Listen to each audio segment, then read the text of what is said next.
Hi, this is Scott Garibay, and today we're going to talk about Dungeons & Dragons 5th edition. We're going to talk about the amazing new book, Strixhaven, for 5th edition, and we're specifically going to talk about what it does for dragons. I'm so excited about this book. So one of the reasons why I'm really excited about Strixhaven is Amanda Heyman, really what she's done is she is thoroughly tapping into what Gary Gygax wanted for the game and completing his work, right? And actually, I can't say completing, taking it to the next level of what Gary had planned, right? So he gave us dungeons, and for 47 years we've done a lot with dungeons, right? We have books that give us mega dungeons. We have dungeons that have, been in the sky. We have dungeons that go deep into the earth. We have dungeons that are in the sea. We have dungeons that are in the astral plane, right? We've done so much with dungeons, right? What about the dragons? Well, first of all, they have really remained incredibly inaccessible. For the longest time, really all dragons were something that you slayed, but quite reasonably, most dungeon masters would never bring them out, right? You can't really bring dragons out to be slain in almost any campaign. And the reason why you're like, well, you can bring a wormling or you can bring a young dragon, but the reality is even that, in any dungeon master worth their salt, you kill a wormling or a young dragon, that ain't going to be the end of it. You're going to be seeing an ancient or an adult dragon fairly soon. They're not just going to let that pass, right? So, so the reality is, dragons as creatures that are being slain have been incredibly inaccessible.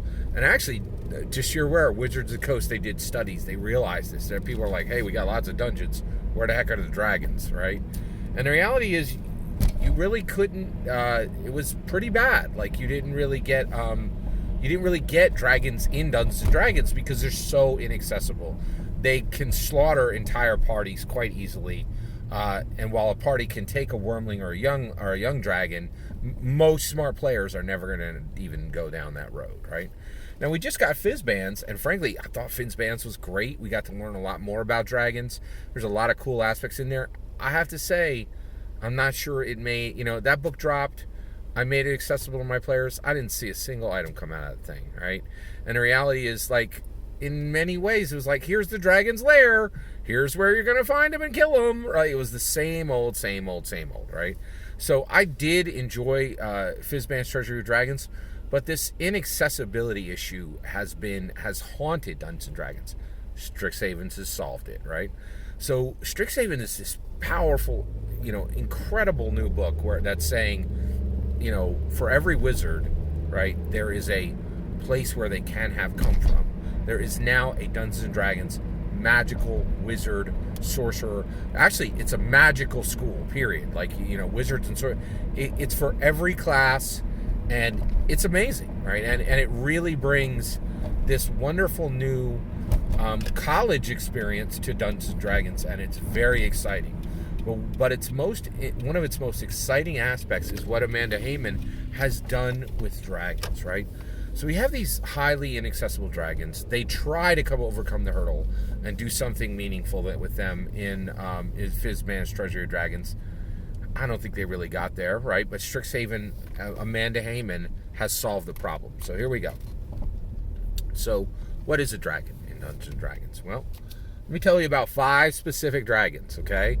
So there are 5 colleges at Strixhaven. There is Silverquill, there is Witherbloom, there is Lorehold, there is Quandrix, and there's Prismari.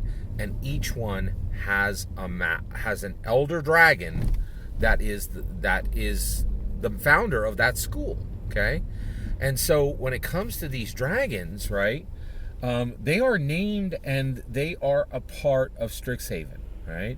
So let's talk about Silverquill. Shadrix Silverquill is the elder dragon of Silverquill, right? Next, you have Beledros Witherbloom, okay? And then next you have Velamachus Lorehold. Then you have Tanazir Quandrix, okay? And last, you have Galazeth Prismari, right? And so what is a dragon? A dragon is someone you go to when you failed your exam, A dragon is someone you go to when your heart is broken and you've lost the love of your life at a young age, right? A dragon is someone that you go to when you've been working for 9 months to complete a spell and you cannot complete that spell.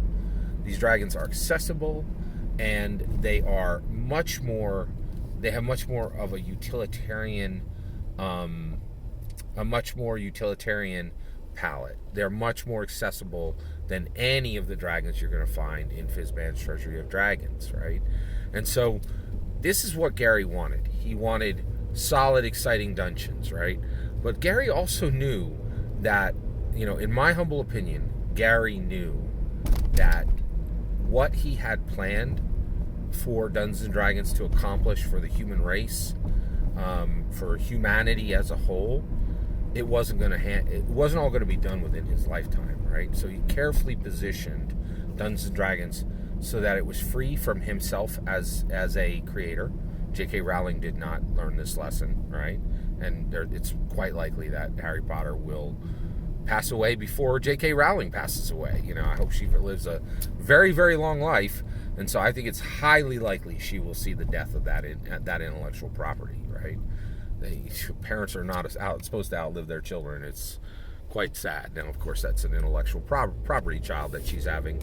She's about to watch the reunion, of the film actors, and she wasn't invited. Like, it's incredible, absolutely incredible, right? But Gary, his legacy, he's a lot smarter than J.K. Rowling is, apparently. And his legacy is being carried forward by Dungeons & Dragons 5th edition right now, and really is being elevated and highlighted and spotlighted. And really, what's really happening is Amanda Heyman sees what Gary had planned and is taking the second half of the game to a part where it's accessible to players, it's fun, it's winsome, it's light, it's everything Gary had planned, right? And we see the game unfolding in this way where, where Dungeons & Dragons is, making it so that it's just, like, I really think that Strixhaven is going to be played. There's going to be I think there'll be hundreds of thousands of hours of play for Strixhaven, right? And it's really making something unique and special, accessible, and it's allowing people. We interacted with dungeons so much that I think some people got sick of them, right? And a lot of Dungeons and Dragons has come out of the dungeon, right? And the reality is we never got there with dragons. We never had our time with them. They were never accessible, right? And Amanda Heyman solved the problem and is attaching, basically Gary, with his life, set the foundation for the greatest self-improvement.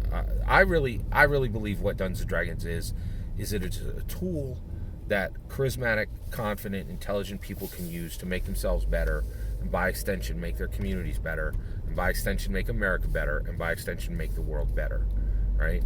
And he built a brick house, right? And he set the cornerstones and he set the foundation, and Lorraine Williams came and she built the first and the second floor, right? And the reality is Amanda Heyman is putting in a fourth floor, and that floor is accessible dragons, something that has never been achieved in Dungeons & Dragons before. But these dragons are so inviting, so accessible, so exciting.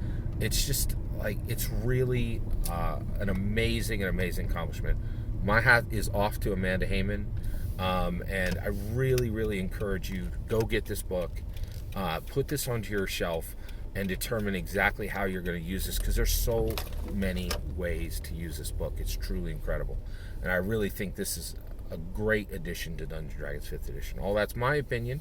Which one of the 5 Elder Dragons is your favorite? I'd love to hear. Let me know in the comments below. Please consider liking and subscribing, and have a wonderful millennium.